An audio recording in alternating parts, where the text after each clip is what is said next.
Yo, ebusuafo, baby I will be Yamuakwaba, Eba, London, Ghana, Sabbath School. Any Bible and pensem mu, Jumedie so. Mejidi se nyamia ka ho, nyamia hwe so, nyamia bo ho ban, yen so saa no waye yen. Enti enne yeda na se, so amaya saa kwa enya yi. Kota mu nyina yesua de efa Joshua.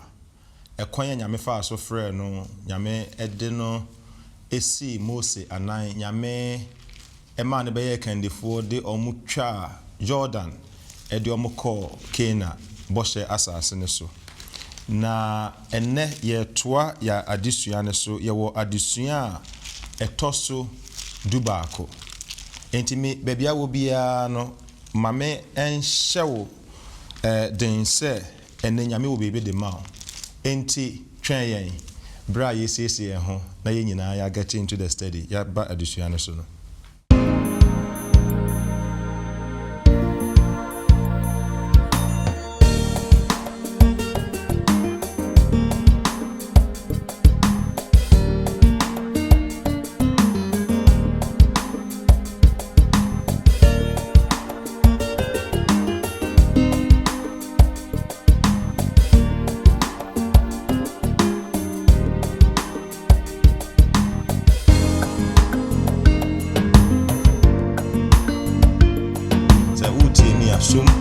Or how but keep being faithful. I'm only for Sassy, Canaan, for Sassy, Jebusi in the account, and Copon, and man, she be brave. Sassy should not be taken for granted. Say, me a man, say, who should be a successful, me and Gassibia, na adia bakwa na nyame hwehwe say Israel minor ebeye eyeseti. Vengeance is not yours. Monto toto mo hore, mono dodo do mo na mo. Yo abusua Yamuakwaba biem adesua etoso dumie no ose God is faithful.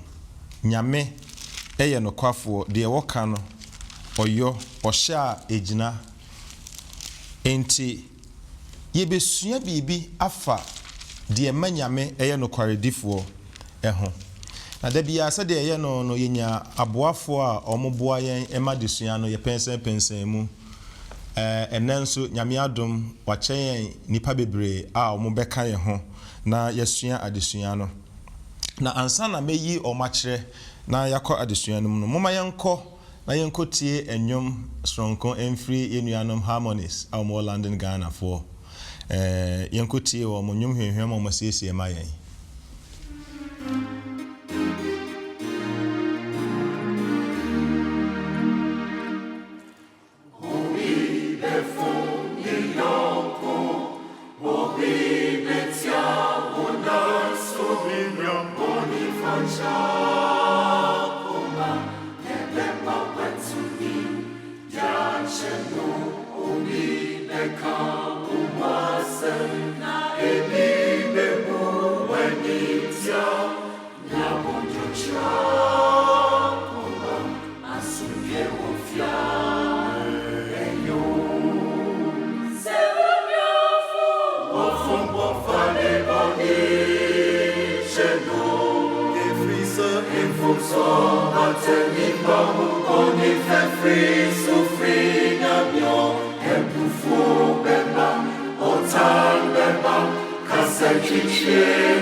Yo harmonies yadamasi bebre da bia enwom a moto eboa ema dwumadie ewie peye memfa kwanya so na mensan ema wo akwa babiem ohu hia yen na megidi se kota emu nyina ye ne wo asua ade yi wonimu se ye woni ku ahodo bi a omo eso yasene eboa ma dwumadie ewie peye enti yemfa sa kwanya so na yen ema wo mudin na yen hye wo mo eden ena wo mo so ase odwuma a omo die abo adwumadie 3ABN Ghana Television ene Hope TV Ghana se nyuma ko emienu eboa se discussions ayeye ne adesua yesua nyina no ba bia wo bia no ene wiasa fa na nyina no obete na won so wayemu wanyemu chefa enti yeda omo ase ewo omo mo a omo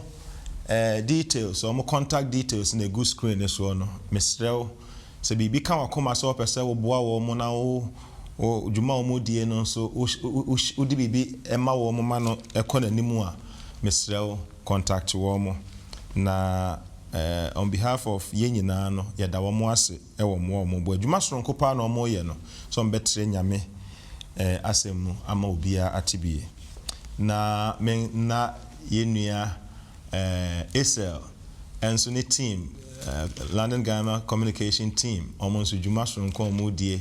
Sometimes you don't see what they do behind the scenes, but Nyamina Momoso Amadisuani Koso. And sana Yebeko addition Mammy Abua form away and tem na ene Omobebua Amea Pensa addition. Timesha see free means send faso. Just next to me, Minia Hansen Asamoah. So Otaba additional so when him say Hansen a regular contributor. Nyame enam no so elder. Nyame nshira o djuma wo die onka ho so na me sure say wasiesie ho kama nyame asa ho ayefen so okay beautiful next to Yenua Hansen Mia Minia Elder Frank J nipa bebre nim say me Frank yenyini as young nkwala enti I know him from childhood and it's a privilege send addition together and Frank Yama Akwaba. Genuine suffer. Minim say why you ready. Amen. Amen. That's right. Good. Yenuya Hayford dear Hayford Boache. Ono netwa sofo Eda Frank so Hayford Boache ano. Hayford ya mene wonye event either enti ene me first time. Nice meeting you. Na my mo ane akwa amfa so no. Nyame nhyira. Sema bo ama program yi akoso kama. Good.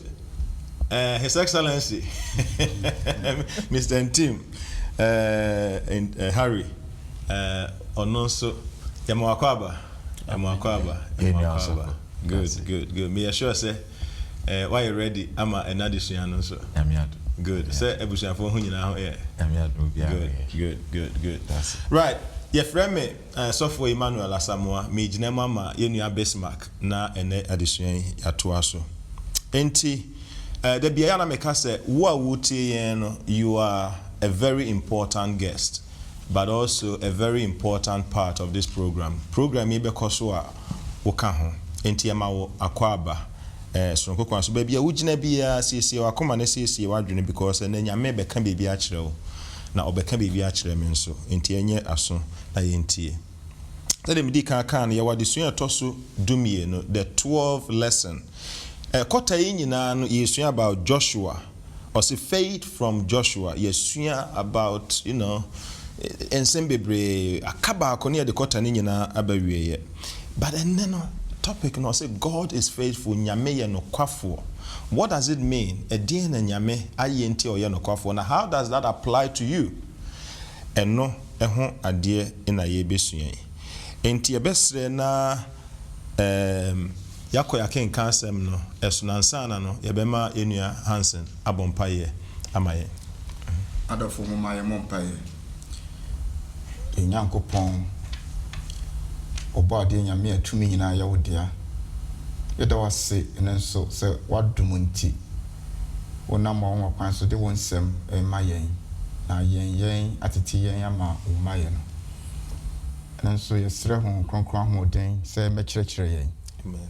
Emema ya hoden a ebetimi dia kan wasem a yemfa ya ankasa ya dwen enkyekire wonsemu otiefo bi a obetie yenne no awrade ma ono so enya wanumu asem a ebe sisi no ma nkwaje yeda wase both panelists ene etiefo nyina shira yen na kan ye ho e wo Yesu di munti amen. Good. Lessons from Joshua. God is faithful. Adesua etoso dumienu.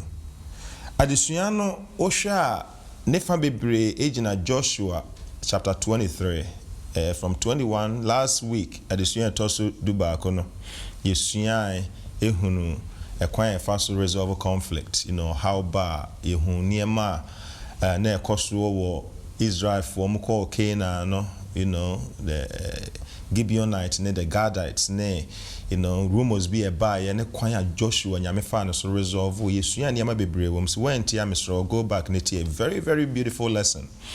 But then also God is faithful. At the end of nyame ka kire ya ken ka asem no e Joshua chapter 21 verse 25. Mestre nampacho wakan amayen. Joshua eti aduonu ba konchimo aduanan enum ekenkan se asempa awrade ka Israel fie no nyina mu ensem biara antofom ni nyina ba mu amen. Wow. Asempa nyameka yefa Israel for ne die oye bo share ni nyina o si ni nyina ba mu. That's the last phrase. Everything came to pass. And I think say emma wo hunu why a title no say nyame no kwafo God is faithful. All came to pass. Adisuano fa edi kan no. Meko ye nua Hayford so. Na wa chekire yen. What is that all? Die na ebe mu a adisuano ka say all bibia. E die ho asem no okay. Also for me that's the adisuano pese ka ho asem kire yen. Senyi nyina be mu bosha onyankopon ehye Israel. Se obema won asase. na deɛ ɛteɛ ne sɛ nyankopɔn berɛ ɔka kyerɛ Abraham sɛ ɔmfiri n'agya fie na ɔnkɔ asase a ɔno ɔbɛkyerɛ no so na Abraham nim baabi a ɔrekɔ ba Abraham ɛyɛ sitie ɛdi nyankopɔn anim asɛm ne so nti sɛ sitie no udru Genesis chapter 13 verse 14 and 15 nyankopɔn hyɛ Abraham bɔ ɛberɛ na Abraham atu no akɔduru Canaan asase so no ɔhyɛ ne bɔ ɔsɛ Abraham hwɛ apuoyɛ hwɛ atɔyɛ hwɛ atifi ne anaafo deɛ wodi w'ani hunu nyinaa no ɛyɛ w'asefoɔ nam de saa asase bɛma wo bɔhyɛ korɔ na because wo Genesis chapter 26 nyankopɔn san hyɛ Isaac bɔ ɛfa asase korɔ na ho nyankopɔn ɛsan ɛhyɛ Jacob nso bɔ Genesis 28 about asase korɔ na enti Israel fo mo agyanom bɔhyɛ nyankopɔn de hyɛ wɔn nyankopɔn edi ne bɔhyɛ no ɛso enti Ebra nyankopɔn first encounter on Moses enya ye na wo yi Israel e de won afri Misraim asase so no from Exodus chapter 3 verse 8 nyankopɔn e ka kyerɛ Moses say mate Israel fo sun wona tete wona ho dwan wo ha wona entima ba se me be yi won afri Misraim asase so na me de won akwa asase a etre na esen no fusu ene ewo so and God mentioned some of the names of those land no do mu koso no was ebi ne Heti for ensase Amori for ensase Canaan for ensase Jebusi ne de keka ho Yankopon e mention bebre enti ne de Yankopon kan kire wa ha ne se sa abohye na wo hye ye ne nyina aye de ben abamu enti se abamu dia ene da na de men e na e ka fa Onyankopon e ho de e ka fa Onyankopon ho ne se Nyankopon e faithful wo ye nyame a wo ye no kwadifo yebetumi aka ne biense nyame ya pam krafo wonye nsechinsa ye mene wo mekase na ade kyen wasi bi de oka no ebeba mu enti yehu ne se Nyankopon eye covenant keeping God say ye trustworthy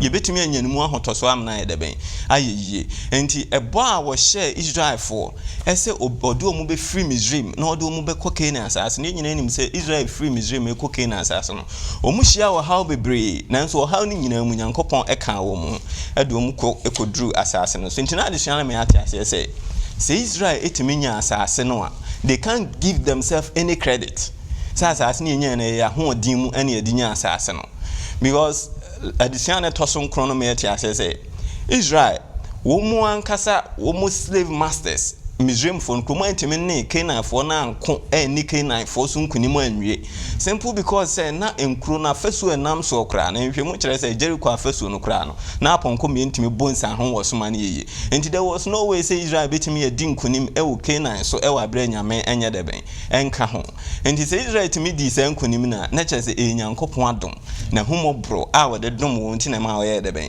otimi enya sa nkunim die no na se nyina na se yehwe Joshua chapter 21 verse 43 to 45 na nyina no si so be se emprenum ekonsia e honom ndi wo so de asase ne nyina ye de ben e ma wo mu enti nyame na de asase no mu memfiri wo ma ho odin mu enti ye de toto ye nkwaje ho a den e na e ka e de a kire nyame wa hye yen bo hye na wa hye yen ne se mo ho makoma ntutu na meko trambia pi o meja fie ne senti meko na makosiesie baabi ama se meko na makosiesie baabi ama mebabiem na ma be fa mo akomenchen ni ame wo no mo nso ma yede ben ma ba ho no and you are sharing about a new land.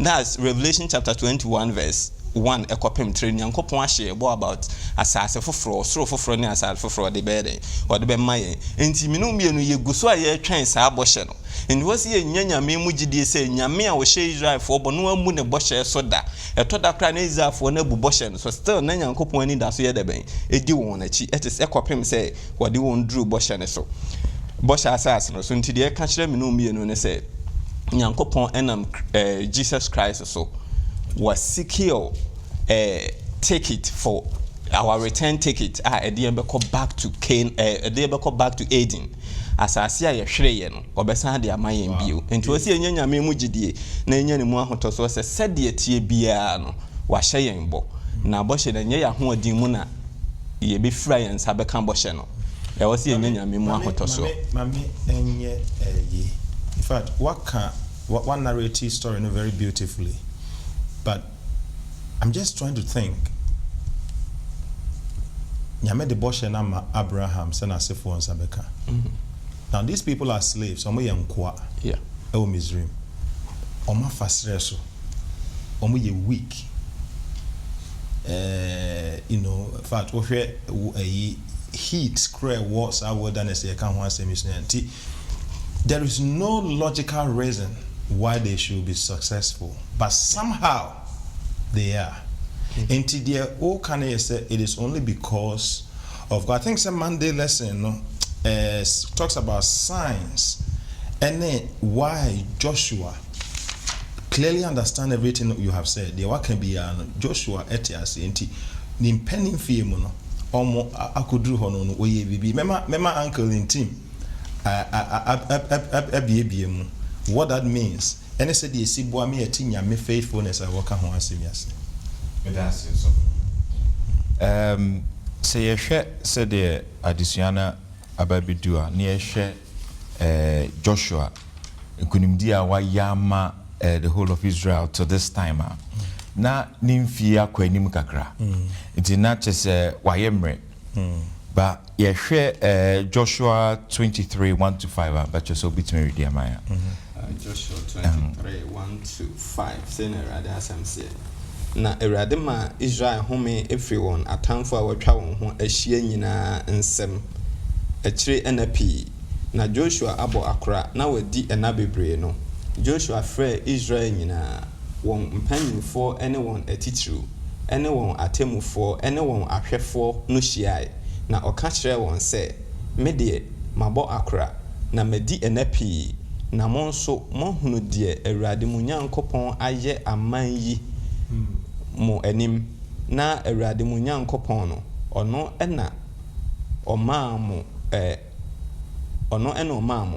monhwɛ mede ntonto mache amanaman a akayi ene amanaman a matwitwa aguo no nyinaa mama mo se musuakuo eni so se mo musuakuo eni so efri Jordan ano ekodru epokese no eho awia etoye na Awurade mo Nyankopɔn no ɔno ena obesunsum wɔn afri mu anim na obetu wɔn afri mu anim sɛ munni wɔn asase so sɛdeɛ Awurade mo Nyankopɔn ɛka kyerɛ mo no amen amen that's it baby na yɛhwɛ sɛdeɛ na Joshua situation of woman na opese won encourage the whole of Israel said de nyame ayama yen no ewo mu sɛ yenya nwie nso owo gidie sɛ odum bekɔ anim enti no matter what it is and even if say Joshua didn't count mo ho a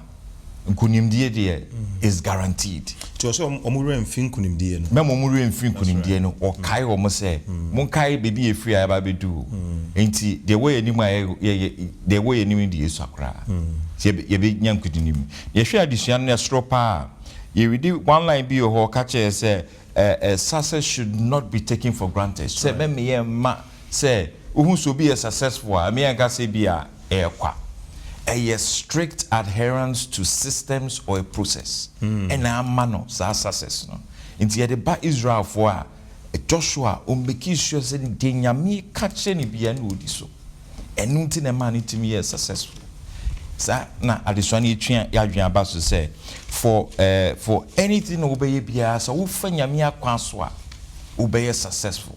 So kase ye way now the human understanding eka ho a now the pollute the whole idea e ho na yankofo timi fairly bebre a omonte ase because ye use human understanding and the completely abra de nyame de na started ye twen ye ko ase kakra but so bitime read the Ephesians 6:11 and 12 am I pacho Ephesians 6:11 Monsha onyankopon akodie nyina na motumi agina ene obonsam ene ede adeasie efri se enye ye ne moja ene honam ene anya na emom ye ne mpanyinnie ene tumidie ene wiase summu atumfo ene ahombone a ewosoro honom amen amen that's it nti ye hwa before I bit my successful and I say before you bit me I edin kunimdin ewo nyankopon course and I say ade odi a che se emfa na asem nko ba bia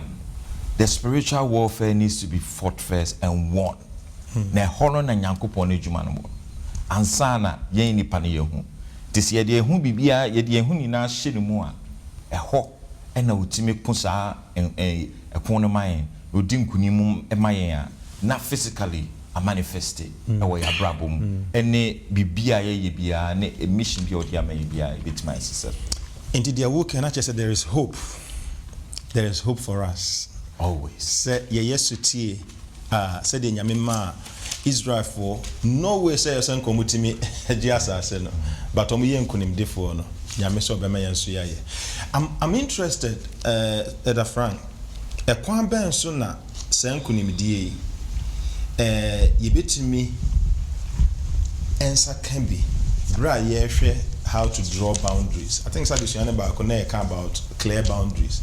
So you know, we are saying to me, yeah, now you're doing say, you know, free for, you know, sometimes just live life, enjoy life. You know, so do we really need boundaries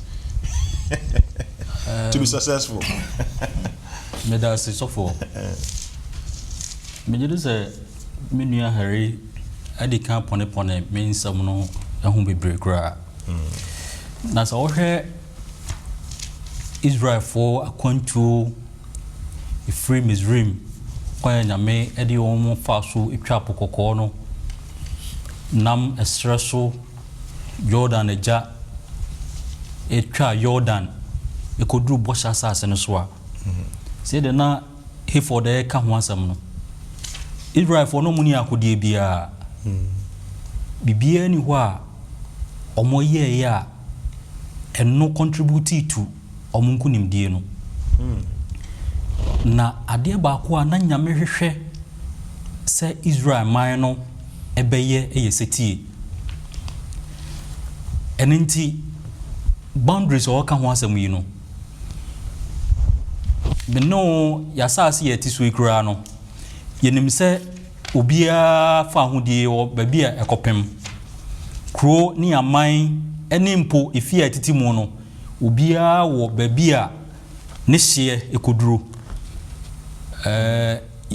so wo kono a menim se kono ne odumase e wo hye a omo ato a ohina wo kono no ontimi ntra enkofa odumase hene nsase e de manso beba sa boundaries e na Joshua esan timu amaye bi o se yehwe kwan a Israel for nyame nam so ede won ebeduru Canaan asase no so a na nyame hwehwe se apama ono mo pamye ene de ne wo se Israel for eye won famu de ede boa ma nyame anase woni nyame ntam kidawodie ntimi wie peye no na yesitie eninti Joshua eka kire Israel man se manyini maba akokra de aduro no aka kra bi na me komi kra chi zede ya na sabe ye mpanimfo a omumfie ko animu no eduru brebi na ohun se de aduro no ikotodwema hojo otimi frefre ne nananom ne manom na fei wotu wonfo na wo hye mu nkran na niema bi wo ho a wo so kyerɛkyerɛ mu a na ode ma ntrima eno na na wo kyerɛkyerɛ Israel man ne se mohwɛ de nyame ayama ye nyina Awurade nhwɛ bibia mfiri minu mienu anansa mo ho se setie a ye beye de ama no na setie beye ama no ne se nyame empese ye de bibia be fofore no amanya muwo mu ne omanya aka wo manimu no nyina no mo hwɛ se mo nkofa omu bibia ye ananafo de emma oman ni mu anase emma meka me nyame ho isanze me nyame ye nkunfo eninti setie na mehwehwe se mo be ya ma me de ma hyehye ewo me mmransem du mu no ene na mehwehwe se mo de be ya adwuma eninti obobo eniema bi te se wo mabosom ene de tete saa won hwehwe se Israel man no e ba ko di akiri eno achi no osi aware so dua esanse se ohwe a eno ni ade pa ne timi twe Israel man no ekɔ akyire. Right. Esan sɛ empendodo a ɔmokɔ amama mu aware no na ɔmode amama mu abosom ɛne ɔmo ahoni ɛne nneɛma bi a ɛyɛ nyame akyiwadeɛ no ɛba ɔman ne mu a ɛyɛ nyame akyiwadeɛ. Ɛne nti ɔman hwɛ so bi fa Solomon. Solomon ɛkɔ Misraim hene ɛne ne kɔyɛ apam aware nhyehyɛ agye ne ba. Ebra na nyame ɛhoho wɔn no so a na ɔno na nyame ahyɛ sɛ ɔnsi na sɔre fie ma no. Solomon ɛkɔfa ananani ba na yehu sɛ ɛkyire no ɛtwen Solomon efiri nyame nkyɛn ɛma afei afɔre a na ɛwɔ sɛ ɔbɔma ɔno ɔsorosoro ne Nyankopɔn no na afei Solomon ɛbɔ afɔre ɛma ananafo ɛnyame. Enam so ma Solomon ɛware ɛma ananafo ɛma osisi nsorosoro mmea bobɔ afɔre ɛma ma ɔman no akoma etwi kodi ananafo ɛnyame akyi. Right. Agidefo nyame rehwɛ sɛ yɛbɛyɛ setie. Nyame rehwɛ sɛ deɛ ɔmpɛ sɛ yɛde bɛka no biara sɛ yɛpɛ sɛ yɛ nkonimdifo a ɛwɔ sɛ yɛyɛ setie ɛde ma no. Aware sɛm a yɛkan na nnɛ yi no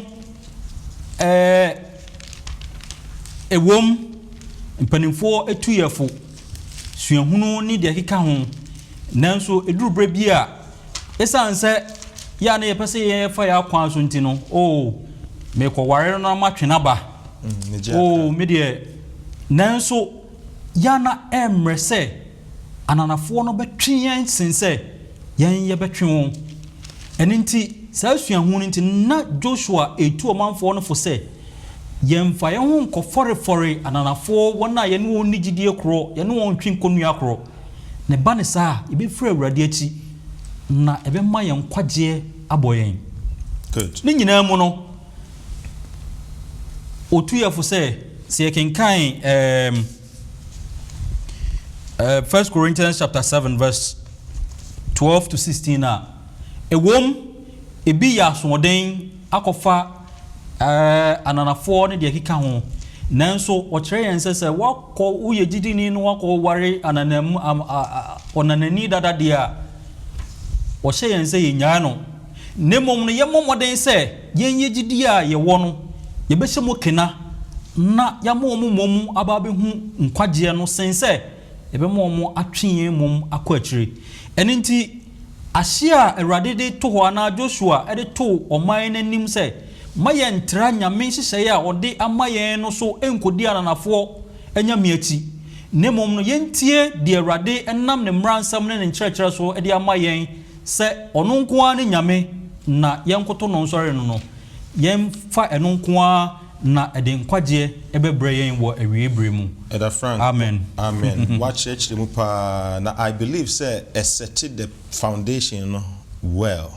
I mean now who say Joshua waya akokra wonim say nemfia aka Esua ena waka mo say hey munim time na moti Goshen no mo yankoa no ye na nyame di asase mo na nso nyame adi ne boshe so say the Hayford ene opening team kan ye no.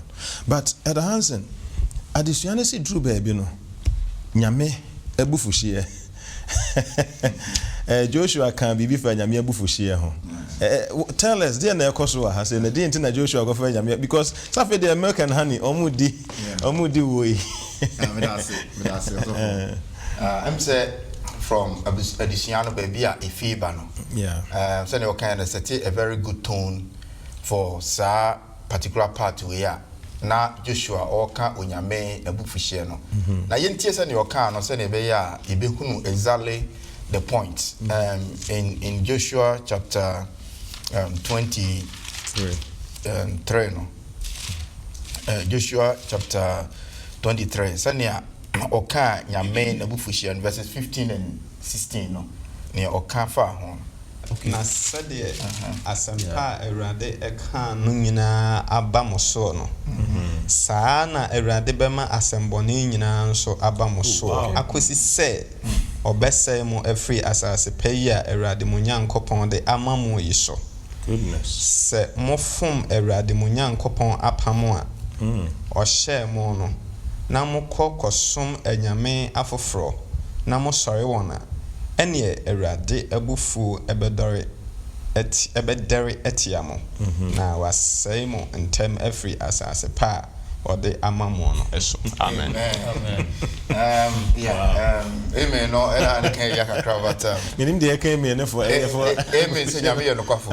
Okay. The truth of the matter is say at this point, you know, na nka eye hurisie ensem right from the yakeke nyina na enua hifo na minia intim na elder Frank kan ye nyina actually say Joshua ena monyame ebasa so ka kire oman ne say onyame ye nokwafo ne o hye mo hobo ni nyina abam bia ye bedure you can see say ne akoso nyina none of it na eye mo ma ho den na mo de ye enu nti onyankopon yenim no from the scripture say oyewodo in 2 Timothy chapter 2 verses 11 to 13 no say enka mre wo ho a say brofo no ye mede e wo ho oka onyame ho asem ene ne faithfulness say onyankopon se ne awote 2 Timothy 2 11 2 Timothy 2:11 no no me kai brofo no say this is a faithful saying, for if we died with him, we shall also live with him. If we endure, we shall also reign with him. If we deny him, he also will deny us. If we are faithless, he remains faithful. He cannot deny himself. Enti oka wonyame suban bia esese nipa etinase ye nyina anim se wonyame ye odo. In the Bible, no, Exodus 34, or say 6 and 7, or say, or can say, or Pemu can say, many a rade long suffering, mena, me ye, me yado ye, me butcher fu, me mam pimpimado ye. So, on your many picture, ye name of scripture, and say, or your dog. Na ye den, and at this point, or say, obey say Israel. Ne ebema na say won no ekire onyame ne konkron ya woye se okase mempe wei na mepe wei a se woye ne wo pe no a ne bo hyansem ye kan ye nyina Israel for ye no o mane ba mu na enso wo say in Deuteronomy 28 no emu chemienu o say we ye nhira nsem a se mudi mapam so na moye ne mepe a enhira ebeba musunie e na ode curses eta akire se na mbom se mu ani ensem no so a nea ebeba musunie edi se yamfa ne se onyankopon eka se yedi nasem so a ne ebeba nie na ye edi so na ebaya na se ye ni nasem so na ne okan na ambamu a ema wonyame ye den ema ne ye otrofo Bible say empare onyankopon se obeye otrofo eti whatever he has said se eye no kura se yedi nasem so a ne waka biara a eye positive no nhira no ebeba na the opposite is always true. Si ye ni nasem so de a ne waka biara ne anga no se mo anye se ya me anga beba no eno so ebeba enti se Israel for mre so no o yes a ye mre so sa ne tie so edu ba bia we take things for granted obi o se o ya otetemire mu dia nka yewu dadaada ano kwasem ne se ye mre yinso yewu na yewu no even more dangerous sensitive no we say no de obepa ya sa asimu ama physically no they are no more. But here no physically ni yenam ho enso ye tiase awuo adwen ni nyina afri onyankopon ene nasem so it because he is a righteous judge said Timothy kai no say he does not deny himself, he cannot so onyankopon ka say enti wa hye yembo say ode ye kobo sha asase so yi wa hye yembo say ye benya nkwan no say ye den nkwaje no obeba wa ka say Yesu beba yi no ye den obeba na enso se yentie nso a eno me nsem ahodo a waka odi bi ye Israel for no ebeba yen so na ni nyina mu no ni gisem ne say he has reconciled that in Christ ni enka na ebeba hyew no na Kristo oyi free ho abegina mu ama yen na o say wa ma ya another a very good chance say empo na ye ya anye yi no se eba Kristo nchen na ye ka say Awurade ya je atum ya ma yen sa so efi na ekoi ne waka ye beyo a o se nhira nsem wo kan ye ni nyinara ebeba yen so And that is a promise that as I say yedi ehon to say Nyankopon he never fails. The oka curses are ebeba and oka blessings in so ebeba. That is quite hopeful. I mean, sure, elder. What my in the two sides say, and yes, God's faithfulness is for the good, but also our stubbornness, you know. But text our kind of Timothy, you know, really challenges us. Or say, Emma, nyamenu ntimense sa ne do wo mayen. Yeah. Ebusuafo ye mse ye bre no ye de adesua na ba wie but mama mu sama sem we say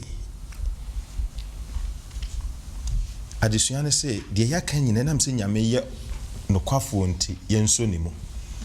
We should cling to God. Yeah, ye nso ni mu. Na minim se Hayford obesha ase but me pese ye nyina ye dwene ho ne ye de ye botto fa bi. Bre de adesua na ba wie ye no. Yinim say nyina ya wo wiase mu 21st century mu. And boy, it's not easy to cling to God. It's not easy. Usua hunumu no. Efutu oben na betimi de amma yen. Adesua yi eda na dia. Ebetimi aboa me ene wo ene yetiefu yi. Say no matter the yekomu bia no. We should cling to God. How do we do that? Me pese the platform. Me start from Inia Hayford. So. Also for me that said the okay na the 21st century nyemre esa wo be kura nyame mu. What does it even mean? Yeah, so wo kura nyame mu no. The kire de say on say wo do ho bata bibia wo do ho fam bibia eden say wo bete ho. Right. Enti say wo kura nyame mu do ho bata nyame a obehwehwe say eni sem fan sem yonko a me bata no. Abribia me ni tu na mo hwehwe sem ye nipa na pede. Said the bear na mo tu nbetimi ayeda ben atra honom da enti na adesua no an example ekra wo Genesis 2:24 about aware Nyankopon ka o say enti na obema bejane na nja no de no akobata na yire nti onya de no akobata na yire ma ye honam ba ako ade etimititi mu nko a eyowu ana say adwamambo na adwamambo no kire say ye apambi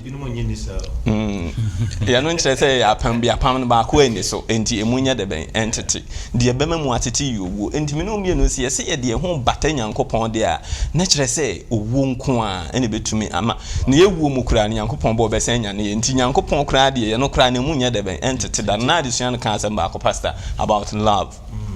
Say na Moses to Israel fofo say mo mfa makoma nyina, that is Deuteronomy chapter 6 verse 5 mo makoma nyina mo kra nyina mo hoodin nyina na mo adwen nyina no awurade mo Nyankopon enti say yes ade a because obetumi adobi a so obetumi aclinge to obi a so do no enti e was ye free a hoodin mu nyina na ye ho bata awurade because ono do ho bata na wanim mu aseda wasi obi a woni Nyankopon na ntene say nipa na ye de ben eye enkonimdefo and there's no other way to be happy in Jesus, but to trust and obey. Amen. Uncle Harry, clinging, no boy, we experience it saying you're better because he never see a call clinging.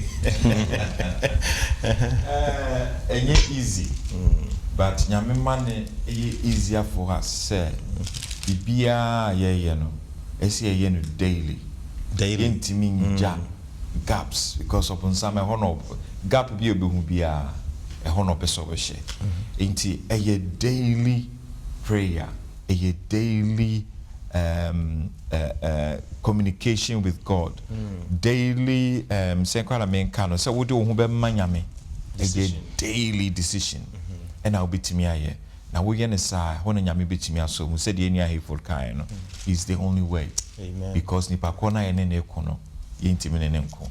Our history of our day ye nananom bebre ato form our nim ye weaknesses na nti gise nyame nkwa na bitimi aso yi. Thank you nyame nhira mo Hayford na team Eda Frank my mem cite example we na yenhwe everyone say obi pamo obi nso obejewo right na nyame adom watimi akonya dua bi mu aso ena sebe insuo ewo bia na se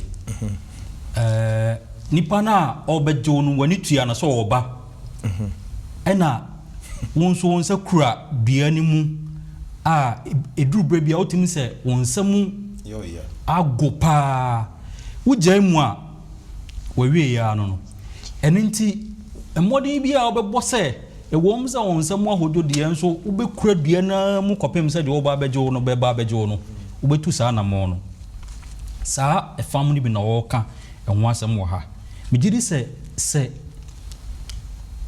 yɛfa ne sɛ deɛ bɛsie biara no that is our last hope nyame ne yɛnam wɔ atwatoɔ a yɛgyaa ne mu a yɛabrabɔ nyinaa aba awieɛ ɛno nti deɛ yɛbɛtumi ayɛ biara honhom mu ne honam mu sɛ bɛyɛ a yɛbɛnya nkwagyeɛ no ɛno na wɔkyerɛ sɛ yɛmmata awurade ho ɛsiane sɛ ne deɛ ne yɛ nkwagyeɛ ɔba abɛgye yɛn no mata deɛ yɛrekɔ mu biara no ɛno nti yɛmfa mu awurade ho sɛdeɛ harekaeɛ no na ɛyɛ honhom mu ne honam mu nyinaa ɛna wɔ sɛ yɛtu saa namɔ no sɛ yɛgu baako mu pɛ a megye di sɛ deɛ wɔ sɛ yɛnsa ka no yɛnsa nka nti awurade ɛna wɔ sɛ yɛfam no ho ɛberɛ a yɛwɔ mu yi mu na ɛsi yɛn nkwagye yi ama yɛn Mishra.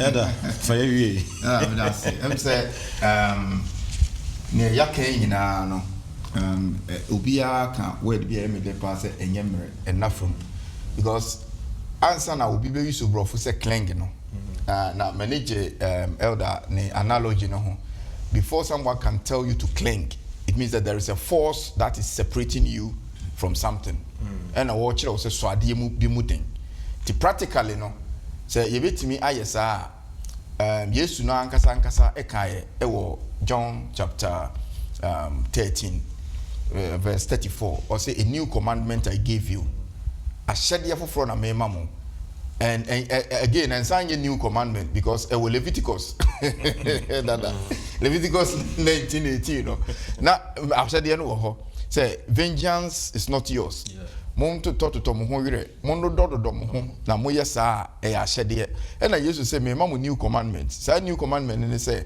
mo bedo do mo ho if you love one another ɛyɛ ahyɛdeɛ a ɛkyerɛ sɛ wo so awurade mu na saa ɔdɔ no a mo do mo ho no ebia na ɔsan ɛka kyerɛ wɔ John 15 hɔ ɔsɛ mo do mo ho ɛna nam so nipa nyinaa behu sɛ mo yɛ masuafoɔ 1 John chapter 3 no verse 11 ɛsan ɛka kyerɛ yɛn sɛ ɛnɔma yɛnim dada no ɛyɛ ɔdɔ a yɛde bɛyɛ den yɛde bɛdodɔ yɛn ho eti clinging to God na ɛbɛma the wrath anger of God free yɛn so ne ɛbɛma yɛ set boundaries yɛ kan ho asɛm no ne ɛbɛma yɛ hunu sɛ onyame yɛ no kwafoɔ faithful ne ɛbɛma nyame ne waka biya yɛ hunu sɛ abamu ne sɛ first of all sɛ ne yɛ kan Deuteronomy no for wakoma nyinaa wadwen nyinaa ne wahoɔden nyinaa ɛdɔ awurade onyankopɔn na ne ɛtɔ so mmienu no yɛadodɔ yɛn ho if we put this into practice ɛbɛma yɛn ɛbɛsɛte yɛn a very good boundary around us. It will envelop us